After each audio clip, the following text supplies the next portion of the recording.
White, I believe. Good evening. My name is Mia Blessing, and I'm a senior communications interdisciplinary business major. And our next question is for James.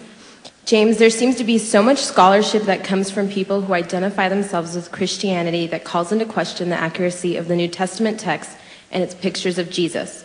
To what do you attribute this rejection and questioning from people with top degrees and professorships? Doesn't this large body of scholarship support the idea that we should be very skeptical of the text of the New Testament? Thank you. Time frame? 3 minutes. Thank you. 3 minutes. So much in 3 minutes.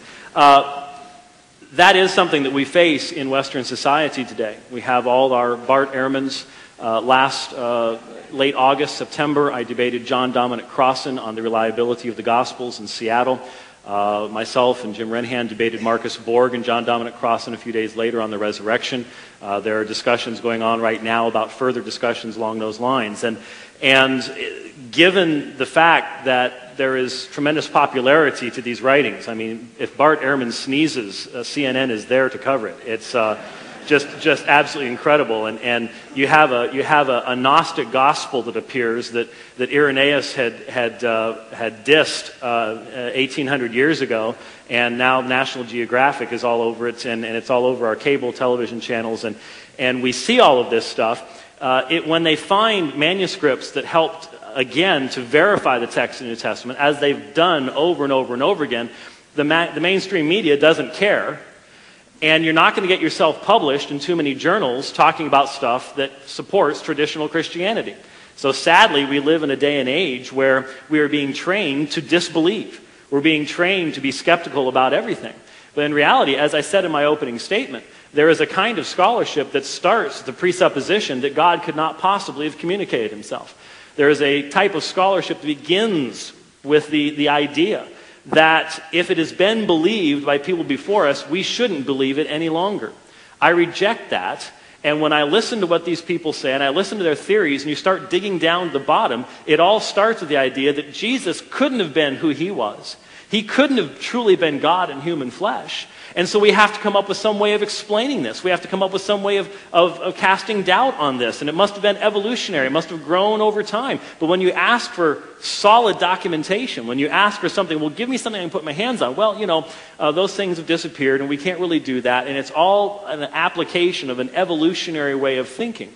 And when you really get into it, it really comes down to those basic presuppositions that you start with. And that's why I said at the beginning of my presentation that two people who are monotheists, who believe that there's one God who created all things and can speak to us, which we both, I believe, we, to debate this issue, must debate this issue within the context of our shared belief that God can speak. We can't imbibe in that kind of scholarship that in essence gags God and says, no, he can't speak, and he hasn't spoken, and we have to look at everything in a naturalistic, materialistic world. I'm not a naturalistic materialist.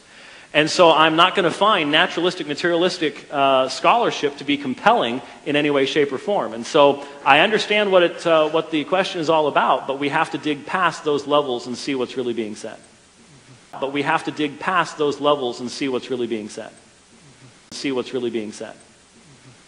We are told that the gospel is the result of a lengthy period of editing and redaction, so that you have proto-Luke and intermediate Mark, for example. And somehow these scholars, who are, of course, working with no hard materials, no manuscripts verify the existence of such stages, and hence we have nothing more than guesswork to go on, are able to discern the very thoughts and intentions of unnamed and unknown authors. The fact that each one of these scholars comes up with different contexts, motivations, and conclusions should tell us something about the validity of these kinds of pursuits. They all share one thing in common, however. Whatever the New Testament says about Jesus, he couldn't have been that. So starting with the presupposition that the New Testament documents have to be the result of an evolutionary process, because otherwise Jesus would be divine and there would be a resurrection and a gospel that everyone must believe, and miracles would take place, and the Christian faith would be a divine institution, and we can't have any of that. These sources set up arbitrary and often contrived mechanisms whereby they theorize about earlier forms of the text that no one has ever seen, and if we are quite honest with ourselves, ever will see. Whereby they theorize about earlier forms of the text that no one has ever seen, and if we are quite honest with ourselves, ever will see.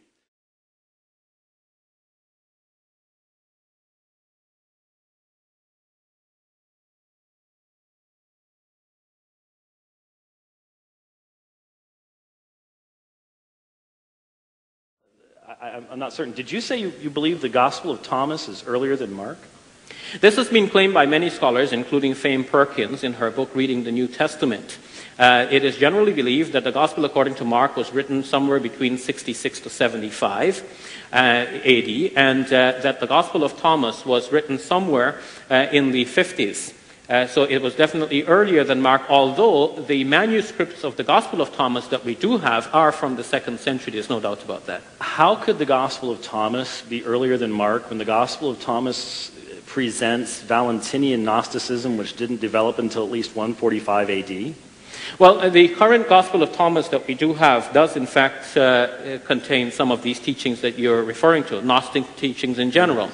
However, where the Gospel of Thomas touches upon information that is contained within the Synoptic Gospels, it has been found that where this is compared with the Gospel according to Mark, the Gospel of Thomas preserves an earlier form of some of the sayings and parables which are found in the Gospel according to Mark. So this is a theoretical redaction of the Gospel of Thomas that no one has ever seen that's earlier than Mark. Of course, nobody has seen Mark. Nobody has seen Mark sitting down to write a Gospel. You said yourself that N.T. Wright said that we just do not know.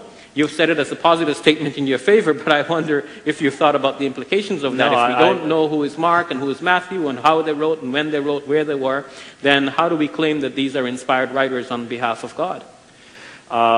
I believe that the creation of a standardized text, I understand why people want to do that.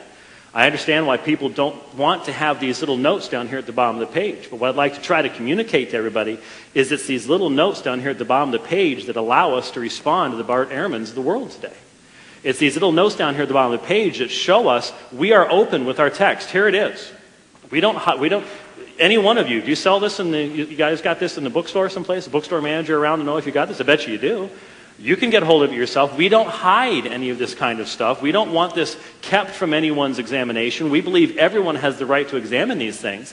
And when you do examine these things, that's when you're able to say, see, here's the manuscripts to say this, here's the manuscripts to say that. We can examine the text. Is homoiteleuton involved?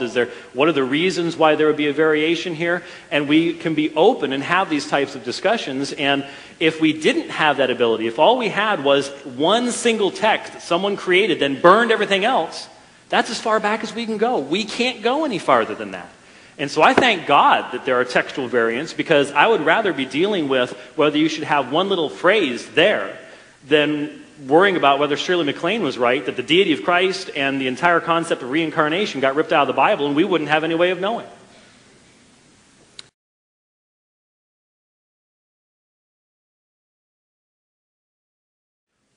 You have said that Mark and Matthew, that Matthew's trying to elevate the position of Jesus by changing words in Mark, specifically the term kurios. You have focused upon that many times. Is that not true?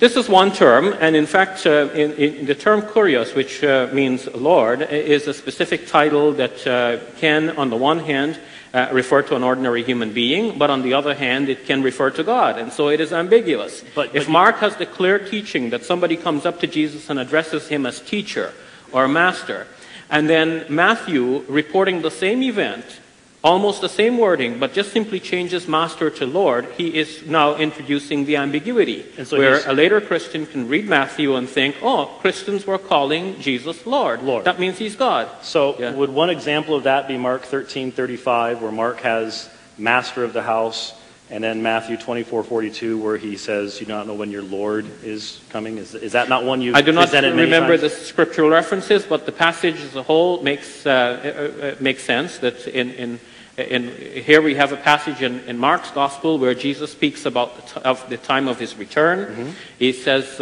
you do not know when the master of the house will come. And Matthew has changed it, as you're rightly pointing out, or as you're asking about.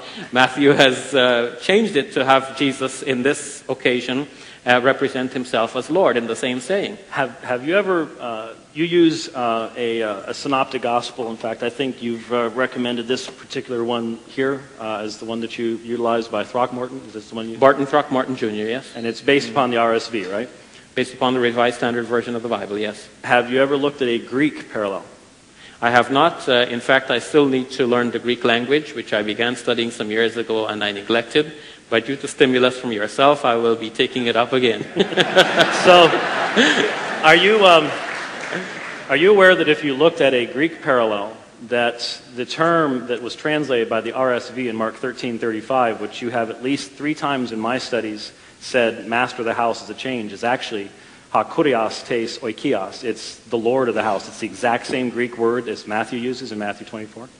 So you're saying that Mark used the same term? Identical. In that case, I have to submit that point. Okay, all right.